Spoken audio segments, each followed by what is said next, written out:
وہ سدھائے ہوئے جانوروں کی طرح کمرے کی طرف بڑھے تو برکت نے دروازہ بند کر کے باہر سے تالا ڈال دیا۔ برکی کہاں ہے؟ وہ تو جی شہر گیا ہوا ہے، گاڑی کا شیشہ اسے نہیں مل رہا تھا اور گاڑی ابھی تک ورک شاپ میں ہے، کل دوپہر کو گیا تھا وہ یہاں سے۔ ادھر آؤ ذرا۔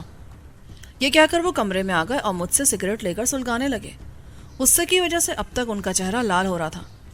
ان کے لیے میرے کمرے میں سے شراب کی بوتلیں لے کر آؤ اور ان کو اتنی پلاؤ کہ یہ دھت ہو جائیں۔ جی میں شراب لے آؤں؟ ہاں میں نے یہی کہا ہے، جاؤ بائیں ہاتھ کی الماری کے نچلے خانے میں جتنی بھی بوتلیں ہیں وہ لے آؤ۔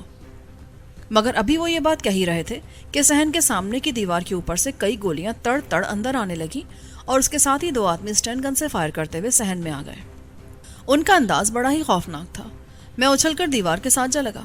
ایک گولی ڈھلو صاحب کی ران میں لگی۔ آبی بھی حیران ہو کر دیوار کے ساتھ جا لگا اور عین اس وقت مجھے یاد آیا کہ ایک ہتھیار تو میرے پاس بھی موجود ہے۔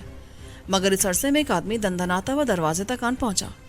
ڈھلو صاحب گولی لگنے سے نڈھال سے ہو کر غسل خانے میں جا گھسے تھے۔ میں نے گن سیدھی کی ہی تھی کہ اس نے پھر گولی چلا دی، لیکن اس کا نشانہ چوک گیا۔ جیسے ہی اس نے دوسری گولی چلانے کے لیے ہاتھ رکھا، آبی نے اپنی جگہ سے کئی ہاتھ اوپر اچھل کر اس کے سینے پر لات دے ماری۔ وہ ایسی فلائنگ کک تھی کہ وہ آدمی دروازے میں ہی ڈھیر ہو گیا۔ گن اس کے ہاتھ سے چھوٹ گئی، مگر اس عرصے میں دوسرے 2 آدمی گولیاں برساتے ہوئے اندر آ گھسے۔ وہ دونوں میری زد میں تھے۔ میں اس وقت تک کھڑکی کے قریب جا ٹھہرا تھا۔ آبی الٹ کر زمین پر گرا تو ان دونوں آدمیوں نے اس پر گولی چلا دی، مگر اس کے ساتھ ہی میری اسٹین گن نے انہیں بھون کر رکھ دیا۔ میری گولیاں نشانے پر لگی۔ وہ دونوں قلع بازیاں سکھا کر زمین پر گر گئے۔ اس کے ساتھ ہی میں نے تیسرے آدمی کے سر میں اسٹین گن کا دستہ مارا۔ وہ اٹھنے کی کوشش کر رہا تھا، مگر میں نے اسے وہیں لٹا دیا۔ وہ لوگ آبی کو لے ڈوبے تھے۔ جیسے ہی میں ان سے فارغ ہوا، میں نے ان کے ہاتھ سے اسٹین گن چھینی۔ مرتے مرتے بھی وہ مزاحمت کر رہے تھے۔ مجھ سے ان کا وجود برداشت نہ ہو سکا۔ ایک ایک گولی میں نے ان کو اور دی۔ دونوں کے سینے چھلنی ہو گئے، مگر آبی تو لٹ چکا تھا۔ ان دونوں کو زمین پر گرا کر میں اس کی طرف متوجہ ہوا تو پتہ یہ چلا کہ اس کا بایاں بازو شدید زخمی ہو چکا تھا اور ایک گولی اس کی کمر میں دھس گئی تھی۔ اس کو میں نے اٹھا کر پلنگ پر ڈالا تو سارا بستر اس کے لہو سے تر ہو گیا، مگر وہ ابھی تک ہوش میں تھا۔ وہ بولا، ڈھلو صاحب کو دیکھو، وہ بھی سخت زخمی ہے، اپنے آپ کو سنبھالو، تمہارا علاج ہو سکتا ہے، حواس قائم رکھو۔ یہ کہہ کر میں غسل خانے کی طرف لپکا۔ ڈھلو صاحب کی ران میں گولی لگی تھی اور وہ بڑے صبر سے اس زخم کو جھیل رہے تھے۔ آپ ٹھیک تو ہے نا ڈھلو صاحب؟ میں نے ان کو فرش پر سے بڑی مشکلوں سے اوپر اٹھایا۔ اتنے میں برکت بھی اندر آ گیا۔ ہم نے ان کو سہارا دے کر دوسرے بستر پر ڈال دیا، مگر عین اسی وقت برکت کی چھٹی حص اسے بیدار کر گئی۔ وہ دروازے کے باہر دیکھتے ہوئے بولا، وہ فراست بیگم، ان کو سنبھالو برکت، میں ابھی آ رہا ہوں۔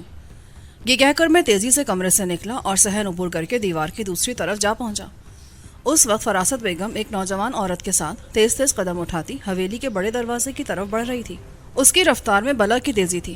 اس کو یوں وہاں سے فرار ہوتے دیکھ کر میں نے اسٹین گن کا رخ ان کی طرف پھیر دیا۔ فاصلہ یہی کوئی 6 ہاتھ کا تھا اور وہ دونوں میری گولی کی زد میں تھیں۔ بیگم صاحبہ، آپ باہر نہیں جا سکتی، آپ کو ابھی ڈھلو صاحب بلا رہے ہیں۔ وہ ٹھٹک کر رہ گئی۔ فراست بیگم نے گھوم کر مجھے دیکھا تو اسٹین گن پر نظر پڑتے ہی وہ وہیں ٹھہر گئی۔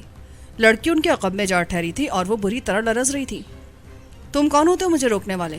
میرے راستے سے ہٹ جاؤ ورنہ اچھا نہیں ہوگا۔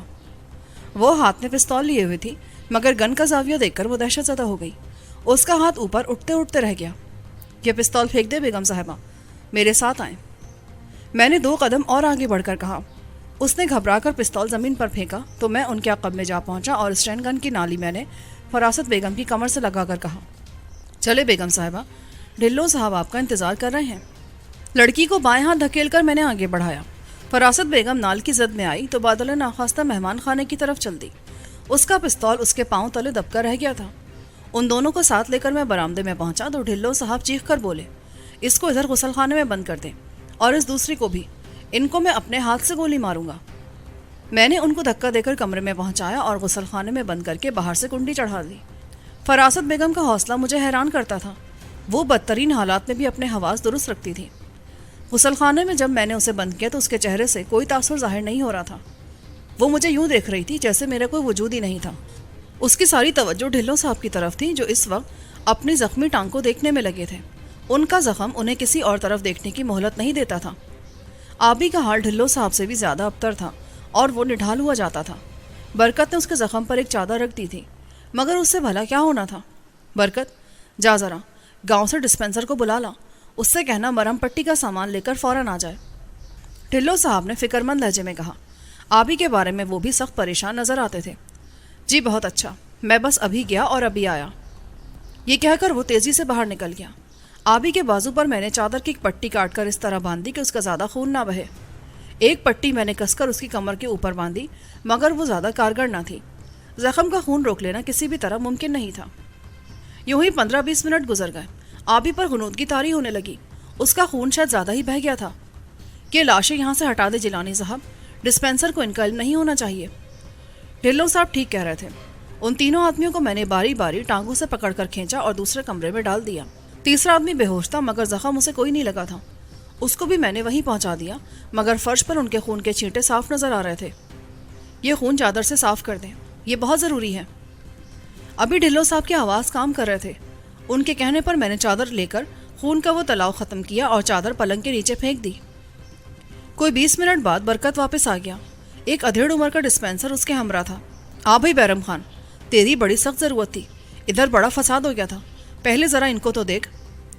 ڈھلو صاحب نے ڈسپینسر کو خوش آمدید کہتے ہوئے کہا۔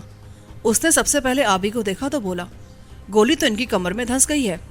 ہاں، جس طرح بھی ہو سکے اسے نکال دے۔ میرا خیال ہے یہ زیادہ اندر نہیں گھسی۔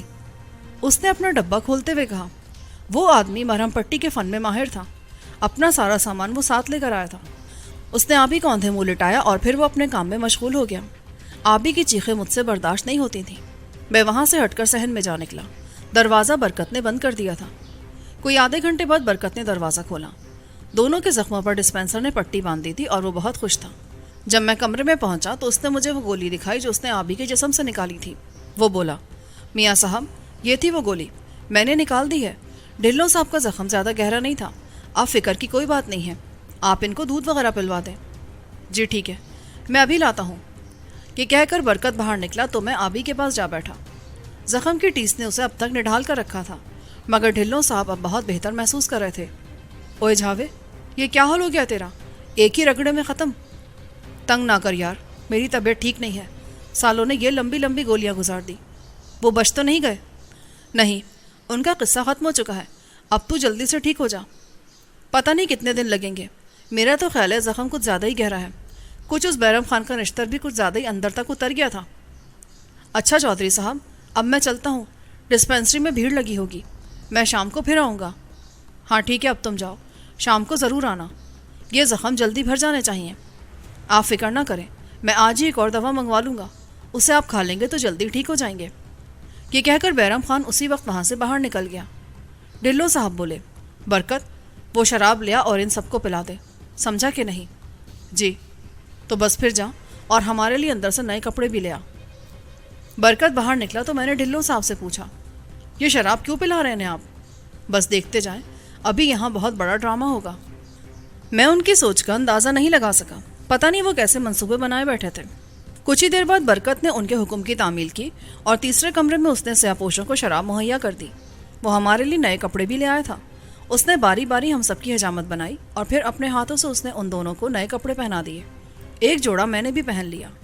برکت اس کام سے فارغ ہوا تو تیسرے کمرے کا دروازہ دھڑا دھڑ بجنے لگا۔ سیاہ پوشوں نے ان کی دی ہوئی شراب حلق سے نیچے اتار لی تھی اور اب وہ ادھم مچا رہے تھے۔ غسل خانے کا دروازہ کھول دیں اور ان دونوں کو تیسرے کمرے میں ڈال دیں۔ نہیں ڈھلو صاحب، یہ ظلم ہے، سراسر ظلم ہے۔ آپ اسے ظلم کہتے ہیں؟ نہیں ہاشم صاحب، یہ اسی سلوک کے مستحق ہیں۔ چلو اے برکت، یہ دروازہ کھول دے۔ برکت ڈھلو صاحب کا حکم نہیں ٹال سکتا تھا۔ وہ کوک بھرے کھلونے کی طرح آگے بڑھا اور اس نے غسل خانے کا دروازہ کھول دیا، مگر ہماری حیرت کی انتہا نہ رہی جب ہم نے یہ دیکھا کہ وہ دونوں عورتیں غسل خانے کے فرش پر چت پڑی تھیں۔ میں بھاگ کر ان تک پہنچا تو معلوم ہوا کہ فراست بیگم کے ہاتھ میں ایک چھوٹی سی شیشی تھی جو خالی نظر آتی تھی۔ وہ دونوں زہر پھانک کر مر چکی تھیں۔ نہ فراست بیگم کے بدن میں زندگی کی رمق باقی تھی اور نہ اس نوجوان لڑکی میں، وہ مٹی کا ڈھیر ہو چکی تھی۔ ان دونوں کو یوں بے جان دیکھ کر ڈھلو صاحب نے اپنا سر پیٹ لیا۔ وہ فراست بیگم کو باہوں میں لے کر رونے لگے۔ ایسا لگتا تھا جیسے انہوں نے اس کے سارے ہی گناہ معاف کر دیے ہوں۔ وہ ان کی بہت چہیتی بیگم تھی، وہ اس سے بہت ٹوٹ کر محبت کرتے تھے۔ وہ بولے، میں نے اسے سب سے زیادہ عزت دی، اس کی کسی بات کو نہیں ٹالا، مگر یہ کافر ہو کر مری، یہ میرے ہی خلاف ہو گئی، پتہ نہیں یہ مجھ سے اتنی نفرت کیوں کرتی تھی۔ ڈھلو صاحب روتے رہے۔ ہم نے اس دوران دونوں عورتوں کو وہاں سے اٹھا کر ساتھ کے کمرے میں ڈال دیا۔ آبی اپنی جگہ جم کر بیٹھا رہا. اسے وہ سارا سلسلہ بہت ہی بے ڈھب نظر آتا تھا. نہ تو اسے ڈھلو صاحب سے ہمدردی تھی اور نہ فراست بیگم سے. وہ بستر پر بیٹھا بڑے اطمینان سے سگریٹ پیتا رہا. جب میں اور برکت دوبارہ کمرے میں آئے تو ڈھلو صاحب تب بھی رو رہے تھے. انہیں چپ کراؤ یار، اب بھلا یوں رونے کا کیا فائدہ، اب تو سبھی کچھ ختم ہو چکا ہے. آبی نے سگریٹ فرش پر مسلتے ہوئے کہا. تیسرے کمرے سے سیاپوشوں کا شور مسلسل اٹھ رہا تھا. شراب نے انہیں پاگل کر دیا تھا. میں نے ڈھلو صاحب کے پاس بیٹھ کر بڑی مشکلوں سے انہیں چپ کرایا. وہ بولے، چلو برکت، مجھے حویلی کے اندر پہنچا دو، ذرا سہارا دو مجھے. برکت آگے بڑھا اور ان کو سہارا دے کر مہمان خانے سے باہر لے گیا. جب ڈھلو صاحب برآمدے میں پہنچے تو تیسرے کمرے سے اٹھتا شور سن کر وہ بولے، ابھی ان سب کو ادھر ہی رہنے دو، 2 گھنٹے بعد انہیں کھول دینا اور ان لاشوں کو اٹھا کر حویلی کے پچھلے حصے میں دفن کر دو اور اسی حالت میں ان کو وہاں دبا دو. اسی وقت برکی حویلی کے صحن میں داخل ہوا. دروازہ اس کے لیے پتہ نہیں کس نے کھولا تھا. وہ لمبا سا اوور کوٹ پہنے تھا. ڈھلو صاحب کو دیکھ کر وہ بہت حیران ہوا اور تیزی سے ان کی طرف لپکا. ان کی واپسی اس کے لیے کسی معجزے کی حیثیت رکھتی تھی. آپ کہاں چلے گئے تھے چودھری صاحب؟ ہم سب تو بالکل ہی بے سہارا ہو گئے تھے. میں ادھر ہی تھا یار. وہ تیری گاڑی کہاں ہے؟ وہ تو جی میں ساتھ ہی لے آیا ہوں. اس کا شیشہ ویشہ سب ٹوٹ گیا تھا، اس کی مرمت کروا کر لایا ہوں. ٹھیک ہے، تم یوں کرو کہ ہاشم صاحب اور ان کے دوست کو ابھی شہر لے جاؤ. ان کو کسی ڈاکٹر کی شدید ضرورت ہے. بیرم خان سے علاج کروا دیا تھا مگر مجھے ڈر ہے کہ ان کی تکلیف دور نہیں ہوئی. جی بہت بہتر. ہوا کیا ہے انہیں؟ کچھ فساد ہو گیا تھا یہاں. ہاشم صاحب آپ اس کے ساتھ ابھی چلے جائیں. آبی کو صحت ہو جائے تو پھر ادھر آ جائیے گا. ٹھیک ہے ڈھلو صاحب. بھائی آبی، یہاں ٹھہرنے کا اب کوئی فائدہ نہیں ہے، بس تیار ہو جا. میرا خیال ہے آبی ذہنی طور پر پہلے سے ہی تیار بیٹھا تھا. اگر ڈھلو صاحب نہ بھی کہتے تو وہ شہر کی طرف چل دیتا. برکی نے کمرے میں آ کر آبی کو سہارا دیا مگر جب اس نے دیکھا کہ وہ چل ہی نہیں سکتا تو اس نے آبی کو کندھے پر ڈال لیا اور ہم دونوں وہاں سے اٹھ کر حویلی سے باہر نکل گئے. ڈھلو صاحب برکت کے ساتھ زنان خانے کی طرف جا چکے تھے. ہم سے انہوں نے الوداعی کلمات بھی نہیں کہے. پتہ نہیں وہ کس سوچ میں گم تھے. میں نے بھی ان کی طرف زیادہ توجہ نہیں دی. شاید ڈھلو صاحب اپنے اغوا کا ذمہ دار مجھے ہی ٹھہرا رہے تھے. انہیں گہرا یقین تھا کہ سارے فساد کی اصل جڑ میں ہی ہوں. اگر میں بلبیر سنگھ کو ان کے حوالے نہ کرتا تو وہ سوچتے ہوں گے کہ سہسرام کے گردوارے میں وہ لوگ انہیں اس کا قاتل نہ ٹھہراتے. ان پر وہ وہی الزام لگاتے تھے اور یہی بات ان کی سمجھ میں نہیں آتی تھی. مگر وہ یہ بھول رہے تھے کہ امرتسر میں موجود لوگ ان کو ہی نہیں کچھ اور لوگوں کو بھی نیست و نابود کرنے کی سوچ رہے تھے اور ان کے نام میں نے انہیں بتا دیے تھے. پھر بھی وہ مجھے ہی اس معاملے کا ذمہ دار ٹھہراتے تھے تو میں انہیں کیا کہہ سکتا تھا. آبی کو میں نے گاڑی میں ڈالا تو مجھے ایسا لگا کہ اس کے زخموں سے ابھی تک خون رس رہا تھا. اگرچہ وہ بہت ہلکا تھا مگر معلوم یہ ہوتا تھا کہ بیرم خان کی تدبیر کارگر نہ ہو سکی تھی. میرا خیال تھا کہ ڈھلو صاحب کو بھی اس سے کوئی فائدہ نہیں پہنچا تھا. انہیں بھی کسی ڈاکٹر کی شدید ضرورت تھی اور برکی بھی یہی کہہ رہا تھا. جب میں گاڑی میں آبی کے قریب جا بیٹھا تو وہ بولا، میرا خیال ہے یہ مرہم پٹی بیرم خان نے کی ہوگی. ہاں، اسے برکت بلا لایا تھا مگر وہ بیچارہ ڈسپینسر کیا کر سکتا تھا. ہے تو وہ بہت سیانہ مگر یہ معاملہ زیادہ گہرا نظر آتا ہے. ڈھلو صاحب کے لیے بھی مجھے ڈاکٹر کو بلانا پڑے گا. وہ بھی سخت زخمی ہیں. ہاں، ان کے لیے بھی کوئی ڈاکٹر لے آؤ مگر جلدی چلو. گاڑی تک آتے آتے میرے بھی زخم کھل گئے ہیں. آبی نے اپنے وجود پر نظر ڈالتے ہوئے کہا. اب تک وہ بڑی بے فکری سے کمرے میں بیٹھا سگریٹ پھونکتا رہا تھا مگر خون سے پٹی کو سرخ ہوتے دیکھ کر اس کا دل ڈولنے لگا. یہ زخم بھی مجھے ہی لگنا تھا. پر تو کیسے بچ گیا جیلانی؟ تیرے پاس تو کوئی گیدڑ سنگی ہے، تو ہر چکر سے بچ جاتا ہے. برکی ہمیں لے کر بڑی سڑک پر جا پہنچا اور کوئی آدھے گھنٹے بعد ہم لاہور کی حدود میں داخل ہو گئے. آبی کو میں نے ایک پرائیویٹ کلینک میں داخل کروا دیا. اس کا نام رحمان گل کلینک تھا. فیروز پور روڈ پر وہی کلینک سب سے پہلے ہمارے سامنے آیا تو میں نے گاڑی وہیں رکوا دی. سرکاری اسپتال میں جانے کی ہم ہمت نہیں رکھتے تھے. برکی اپنے ڈاکٹر کی طرف بھاگ گیا. اسے ڈھلو صاحب کی فکر لگی تھی. جب کلینک کے لوگ آبی کے علاج میں لگ گئے تو میں نے ایک ٹیکسی لی اور سیدھا اپنے بینک جا پہنچا. اس کے دروازے بند ہو چکے تھے مگر لوگ ابھی تک اندر ہی موجود تھے. اس وقت 1:30 بج چکا تھا. بینک کے اندر جانے کا کبھی راستہ کھلا تھا. سارا عملہ وہیں سے آ جا رہا تھا. ہماری اتنی بڑی رقم وہاں موجود تھی. مجھے اندر جانے کے لیے کسی کی اجازت کی ضرورت نہیں تھی. میں بینک کے عقبی دروازے سے ہوتا ہوا اندر جا پہنچا. مینیجر اپنے کمرے میں موجود تھا. جب میں اس کے کمرے میں پہنچا تو اس نے مجھے پہچان لیا. وہ ایک دم کرسی سے اٹھا اور مسافے کے لیے ہاتھ آگے بڑھا کر بولا، آئیے صاحب، کیسے مزاج ہیں آپ کے؟ آپ کی مہربانی ہے بھٹا صاحب. بینک تو بند ہو گیا ہے، کوئی گنجائش نکل سکتی ہے؟ کیوں نہیں، آپ کے لیے تو ہر وقت گنجائش نکالی جا سکتی ہے جناب. ابھی چند ہی دن ہوئے کراچی سے آپ کے حساب میں بہت بڑی رقم جمع ہوئی ہے. وہ آپ نے بھیجی تھی؟ میرے بزنس پارٹنر نے وہ رقم بھیجی تھی. اس نے مجھے اطلاع دے دی تھی۔ آپ یوں کریں کہ مجھے 50,000 روپے نکلوا دیں۔ یہ کون سی مشکل بات ہے؟ آپ چیک لکھ دیں، چائے تو پئیں گے نا آپ؟ چیک تو میرے پاس نہیں ہے، کوئی لوز چیک دے دیں۔ مصیبت یہ ہے کہ میں چیک بک سنبھال کر نہیں رکھ سکتا۔ کوئی بات نہیں، یہ آپ کا اپنا بینک ہے، میں ابھی چیک دیتا ہوں۔ یہ کہہ کر اس نے دراز کھول کے چیک میرے حوالے کر دیا۔ چپراسی چائے لے کر اندر آ گیا۔ وہ بولا، بس تم جاؤ اور یہ چیک لے جاؤ، زبیر سے کہو کہ یہ رقم دے دے۔ اس نے چپراسی کو چیک تھما دیا۔ عین اسی وقت ٹیلی فون کی گھنٹی بجی۔ بھٹا نے تڑپ کر ریسیور اٹھایا اور بولا، کون صاحب؟ اوہ، تو یہ آپ ہیں؟ وہ میرا پیغام مل گیا تھا آپ کو؟ اچھا، یہ تو بہت اچھا ہوا، میں آپ کا منتظر ہوں۔ اس نے بڑے معنی خیز انداز سے مجھے دیکھتے ہوئے کہا اور پھر فون بند کر دیا۔ اس کے ہاتھ لرز رہے تھے، اس کے چہرے پر ہلکی سی زردی آ گئی۔ محسوس مجھے یہ ہو رہا تھا کہ وہ اپنے وجود میں کسی خاص وجہ سے لرز کر رہ گیا ہے۔ وہ میری طرف بسکٹ بڑھا کر بولا، یہ بھی کھائیں جناب نیازی صاحب۔ کیا بات ہے، آپ کچھ پریشان لگ رہے ہیں، خیر تو ہے؟ جی نہیں، میں تو بالکل ٹھیک ہوں۔ کیوں، کیا محسوس کرتے ہیں آپ؟ اس نے خود کو بہت زیادہ پرسکون ظاہر کرتے ہوئے کہا، مگر جب اس نے سگریٹ کے پیکٹ پر ہاتھ رکھا تو اس کا اندرونی اضطراب اور زیادہ نمایاں ہو گیا۔ اس کی انگلیاں واقعی لرز رہی تھیں۔ وہ اضطرابی کیفیت کا شکار تھا۔ اچانک میرے ذہن میں اجالا سا ہونے لگا۔ مجھے اس وزیر علی بھٹا کے رویے نے حیرت میں ڈال دیا تھا۔ اس کا وہ فون اور گفتگو اب تک میرے ذہن میں گونج رہی تھی۔ میرے اور اس کے درمیان دیوار حائل ہو رہی تھی۔ چپراسی چیک لے کر ایک دم واپس آ گیا اور بولا، صاحب جی، یہ دستخط صحیح نہیں ہے، دوبارہ کرا دیں، کلیم صاحب نے کہا ہے۔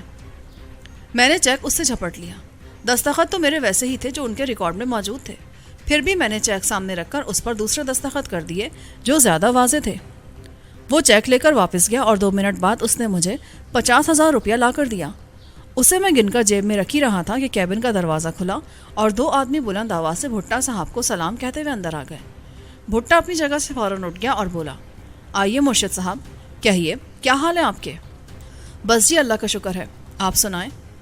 یہ کہہ کر اس شخص نے مجھے کچھ ایسے انداز سے گھور کر دیکھا جیسے وہ مجھے پہچاننے کی کوشش کر رہا ہو۔ اس کا حلیہ ہی بتا رہا تھا کہ وہ پولیس کا آدمی ہے۔ اس کا ڈل ڈول ہی ایسا تھا۔ وہ شلوار قمیص پہنے تھا اور اس پر سلیٹی رنگ کا کوٹ اس نے ڈال رکھا تھا۔ دوسرا آدمی بھی اسی قماش کا تھا۔ ان کو دیکھتے ہی میرا دماغ الٹنے لگا۔ وزیر علی بھٹا نے میری کسی بات پر شک کرتے ہوئے مجھے پولیس کے حوالے کرنے کا فیصلہ کر لیا تھا۔ وجہ بھی مجھے معلوم نہ ہو سکی، مگر اس کے اضطراب و سراسیمگی کا مطلب اب میں سمجھ رہا تھا۔ میرا چپ شاہ میری دائیں جیب میں تھا۔ پیشتر اس کے کہ مرشد اپنا ہتھیار نکالتا، میں نے اپنا چپ شاہ ایک دم ان کے سامنے تان لیا۔ مرشد علی، بہتر ہے کہ تم منہ دوسری طرف کر لو، ورنہ اچھا نہیں ہوگا۔ وہ میری یہ بات سن کر پاگل ہو گیا۔ کہ کیا کہہ رہے ہیں آپ؟ میں ٹھیک کہہ رہا ہوں، میرا پستول بھرا ہوا ہے۔ مگر تم یہاں سے بچ کر نہیں جا سکتے ہو، بینک کو پولیس نے گھیرے میں لے لیا ہے، بہتر ہے کہ تم یہ پستول پھینک دو۔ ایسا نہیں ہوگا وزیر علی، تم نے اچھا نہیں کیا، میں تمہیں کبھی معاف نہیں کروں گا، اس کی قیمت تمہیں ادا کرنی پڑے گی۔ میں نے بھٹا کی طرف دیکھے بغیر کہا۔ میرے وہم و گمان میں بھی یہ بات نہیں آ سکتی تھی کہ وہ مجھ سے یوں دھوکہ کرے گا۔ اسے اس رقم نے چونکنا کر دیا تھا جو آبی نے میرے حساب میں جمع کروائی تھی۔ میرے بارے میں کوئی خبر اس نے اخبار میں ضرور پڑھی ہوگی، پولیس سے اس نے بہت پہلے رابطہ قائم کر لیا ہوگا۔ حالات پتہ نہیں کیا تھے، مگر میں اس وقت بینک میں محصور ہو کر رہ گیا تھا اور ان کے 2 بڑے ہی جیدار آدمی میرے سامنے آن ٹھہرے تھے۔ ان کو پستول کی زد میں لے کر میں بجلی ایسی صورت سے الٹے قدموں سے دروازے کی طرف بڑھا تو عین اس وقت مرشد نے ایک دم میز کے نیچے جھکنے کی کوشش کی۔ میں نے بے دریغ اس پر گولی چلا دی۔ وہ تڑپ کر دیوار میں جا لگا۔ اس کے وزن سے تپائی پر رکھی ٹرے الٹ گئی۔ گولی اپنا کام کر گئی تھی۔ اس کا دایاں کندھا زخمی ہو گیا تھا۔ بینک اس وقت بالکل خالی ہو چکا تھا۔ وہ لوگ ان سے کہہ آئے ہوں گے کہ سب لوگ وہاں سے الگ ہٹ جائیں۔ ساری ہی میزیں خالی پڑی تھیں۔ جیسے ہی مرشد نیچے گرا، دوسرے آدمی نے ذرا سی مہلت سے فائدہ اٹھا کر پاگلوں کی طرح آگے بڑھ کر میری کلائی پکڑنے کی کوشش کی۔ وہ میرے دائیں ہاتھ کھڑا تھا، مگر میں نے پوری قوت سے دایاں گھٹنا اس کے پیٹ میں دے مارا۔ چوٹ بہت سخت تھی۔ وہ درد سے پاگل ہو کر فرش پر بیٹھ گیا۔ دوسری گولی میں نے جان بوجھ کر نہیں چلائی۔ دروازہ کھول کر میں کیبن سے باہر آ گیا اور اس پر کنڈی چڑھا دی، مگر اس عرصے میں پولیس کے سپاہی بینک کے اندر گھس آئے تھے۔ جیسے ہی میں دروازے سے باہر نکلا، وہ اندر کے منظر کو پوری طرح سمجھ گئے۔ دروازے کے سامنے ایک بڑی سی لوہے کی الماری پڑی تھی۔ سپاہیوں کو دیکھتے ہی میں اس الماری کی طرف بڑھا، مگر تھانے دار نے مجھ پر نظر پڑتے ہی گولی چلا دی۔ وہ مجھ سے 2 انچ کے فاصلے سے گزری اور الماری میں جا گھسی۔ اس کے ساتھ ہی 3 سپاہیوں نے 2 قدم آگے بڑھ کر مجھ پر فائر کھول دیا۔ وہ الماری کو نشانہ بنانا چاہتے تھے۔ ان میں سے ایک نے بائیں ہاتھ سے نکل کر الماری کے پیچھے گولی چلانے کی کوشش کی، مگر میں نے اس کا ہاتھ لبلبی پر سیدھا نہیں ہونے دیا۔ میرا چپ شا بے آواز چلا، مگر اسے تب خبر ہوئی جب گولی اس کی کلائی میں جا لگی۔ بندوق اس کے ہاتھ سے نیچے گر گئی۔ اب میرے سامنے 4 سپاہی تھے، جن میں ایک ان کا افسر تھا۔ وہ سب کے سب یہ دیکھ کر فوراً ہی میزوں کے نیچے چھپ گئے کہ میرے ہاتھ میں بھی ہتھیار ہے۔ وہ اب مجھے نظر نہیں آ رہے تھے۔ میرے پاس وقت بہت کم تھا۔ زخمی سپاہی نے نیچے جھک کر اپنی پستول اٹھانی چاہی تو میں ایک دم اچھل کر اس تک جا پہنچا اور اس کو میں نے اپنی ڈھال بنا لیا۔ یوں کہ اس تک میرا ہاتھ پہنچا تو میں نے بائیں ہاتھ سے اس کی گردن مسل دی۔ وہ جھول کر رہ گیا تو اس کو میں نے بائیں ہاتھ سے روک کر بڑے دروازے کی طرف قدم بڑھائے، مگر وہ جو میرے شکار کو آئے تھے وہ بھی مجھ سے غافل نہیں تھے۔ ان کی بندوقوں کی نالیاں مجھ پر تنی ہوئی تھیں۔ پستول پھینک دے جیلانی، ورنہ اچھا نہیں ہوگا۔ کسی کی لرزہ خیز آواز بینک میں گونجی، مگر میں سپاہی کو سامنے رکھ کر دروازے تک جا پہنچا۔ جیسے ہی وہ آواز گونجی میں نے دروازے کا ہینڈل کھینچ لیا۔ دروازہ باہر کی طرف کھلتا تھا۔ مجھے یوں فرار ہوتے دیکھ کر انسپکٹر اپنی جگہ سے اچھل کر سامنے آ گیا۔ اس نے مجھ پر 3 فائر کیے، مگر وہ شاید میری ٹانگوں کو زخمی کرنا چاہتا تھا۔ مجھے مار دینے کی اسے اجازت نہیں تھی، پر وہ گولیاں اس سپاہی کا مقدر بن گئیں۔ اسی اسنا میں نے دروازہ کھول دیا۔ میں نے انسپکٹر کو خوفزدہ کرنے کے لیے چپ شاہ سے ایک گولی اس کی ران پر چلائی جو بالکل میرے سامنے کھڑا تھا۔ جیسے ہی اسے گولی لگی وہ درد سے نڈھال ہونے کے باوجود تیزی سے میرے پیچھے لپکا۔ ڈرائیور میری صورت دیکھ کر لرز گیا۔ میں نے دروازہ کھول کر ڈرائیور کو کھینچا اور سیٹ سے باہر نکال لیا۔ ٹیکسی میں بیٹھ کر میں نے چلتے ہوئے انجن کو آگے بڑھایا۔ انسپکٹر دروازے میں پہنچ کر ڈھیر ہو گیا۔ اس کا زخم اسے مہلت نہیں دیتا تھا۔ ٹیکسی کو لے کر میں پاگلوں کی طرح وہاں سے نکلا اور بلاخیز رفتار سے آگے چل دیا۔ راستہ میں نے مال روڈ کا اختیار کیا تھا۔ بھیڑ کو چیرتے ہوئے میں سیدھا عجائب گھر کی طرف بڑھا اور چند ہی لمحوں بعد میں عقبی سڑک پر جا پہنچا۔ اب میرا رخ ہیلے کالج آف کامرس کی طرف تھا۔ وہاں پہنچتے ہی میں نے ٹیکسی کو سڑک پر چھوڑا اور فوراً کالج کے اندر جا گھسا۔ اس وقت تک چھٹی ہو چکی تھی۔ لان عبور کر کے میں عمارت کے دائیں راستے سے گزر کر آگے بڑھا تو پچھلے حصے میں ایک چھوٹا سا کوارٹر نظر آیا۔ اس کا دروازہ کھلا دیکھ کر میں تیزی سے اس میں جا گھسا۔ ایک ادھیڑ عمر عورت وہاں صحن میں بیٹھی آلو چھیل رہی تھی۔ مجھے دیکھ کر وہ پریشان ہو گئی اور بولی، تو کون ہے بھائی؟ اندر کیوں گھسا آتا ہے؟ وہ مجھے بھائی صاحب سے ملنا ہے ماں جی۔ کہاں ہے وہ؟ کچھ ہی دیر پہلے کالج میں ملے تھے۔ رمضان کا پوچھ رہا ہے، وہ تو بازار گیا ہوا ہے۔ اس اسنا میں نے دروازہ اندر سے بند کر لیا۔ وہ مجھ سے کچھ ادھار مانگ رہا تھا۔ میرے ساتھ کالج میں وہ کام کرتا ہے۔ 200 روپے مانگے تھے اس نے۔ یہ آپ رکھ لیں، اسے کہہ دیں کہ شفیق آیا تھا۔ میں نے 200 روپے بڑھیا کی طرف بڑھا دیے، مگر وہ میرا حلیہ دیکھ کر پریشان ہو گئی۔ وہ بولی، پر تو اتنا پریشان کیوں ہے آخر؟ کچھ نہیں ماں جی، بس میں ذرا تھک گیا تھا۔ میرا دم پھول جاتا ہے، 2 قدم بھی چلا نہیں جاتا۔ ارے تو بیٹھ جانا، اندر آ جا، رمضان بس آتا ہی ہوگا۔ اس نے نوٹ میرے ہاتھ سے لے لیے، پھر کھڑی چارپائی بچھا دی، مگر مجھے وہاں بیٹھنے کی مہلت ہی کہا تھی۔ جیسے ہی وہ گھوم کر پیڑھی کی طرف گئی میں نے اس کی گردن دبا دی، یوں کہ وہ جب زمین پر گری تو اس کی آنکھیں کھلی رہ گئی تھیں۔ میں نے اسے فوراً چارپائی پر ڈال کر ایک چادر کھول کے اس پر ڈال دی اور پھر میں کوارٹر کے کمرے میں جا گھسا۔ یہ محض اتفاق تھا کہ اس کمرے کے عقب میں کھڑکی لگی تھی۔ اسے کھول کر میں تیزی سے آگے نکل گیا۔ سامنے ایک گلی تھی اور اس میں سے گزر کر میں پولیس کی نظروں سے بچ سکتا تھا، مگر جیسے ہی میں کھڑکی میں سے نکلا تو مجھے محسوس ہو کہ کالج کے احاطے میں پولیس کے سپاہی سیٹیاں بجانے لگے تھے۔ میں نے اپنی رفتار ایک دم تیز کی اور گلی عبور کر کے اس کے آخری کونے تک جا پہنچا۔ اچانک میری نظر ظہور علی پر پڑی۔ وہ کسی زمانے میں میرے ساتھ ٹیکسی چلایا کرتا تھا۔ پتہ نہیں وہ اس گلی میں کیا کر رہا تھا۔ اسے دیکھتے ہی میں اس کی طرف لپکا۔ اوئے جھورے، تو کدھر پھر رہا ہے یہاں؟ میں نے اپنی درد میں ڈوبی آواز کو زیادہ سے زیادہ خوشگوار بناتے ہوئے کہا۔ وہ وہیں رک گیا۔ اوئے تو کتھے؟ تو نظر ہی نہیں آیا کبھی۔ بڑی مدت بعد ملے ہو یار، یہاں کیا کر رہے ہو؟ میرا گھر ہے ادھر، میں نے مکان بدل لیا تھا، اب اچھا مکان مل گیا ہے۔ چلو آؤ گھر میں چل کر بیٹھتے ہیں۔ ہاں چلو، میں بھی سوچتا تھا کہ اپنا جھورا کہیں نظر ہی نہیں آیا۔ بال بچے تو راضی ہیں نا؟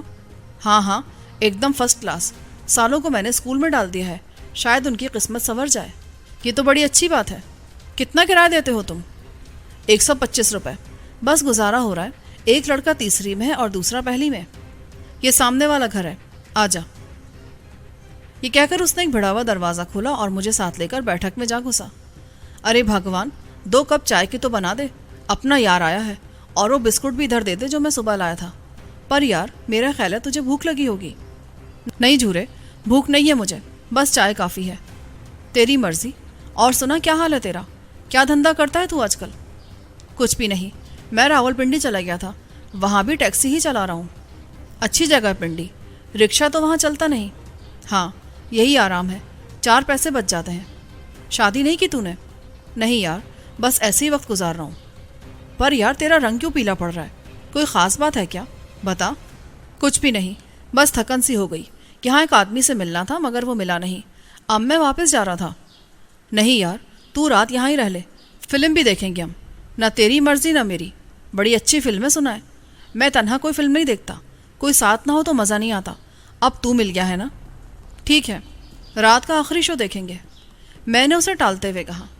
جھورا کوئی آدھے گھنٹے تک میرے پاس بیٹھا رہا، مگر جب اس نے دیکھا کہ میری آنکھیں بند ہونے لگی ہیں اور میں ٹھیک سے اس کی بات کا جواب نہیں دیتا تو اس نے میرے لیے بستر کی چادر سیدھی کی اور ایک لحاف پائتی میں ڈال دیا۔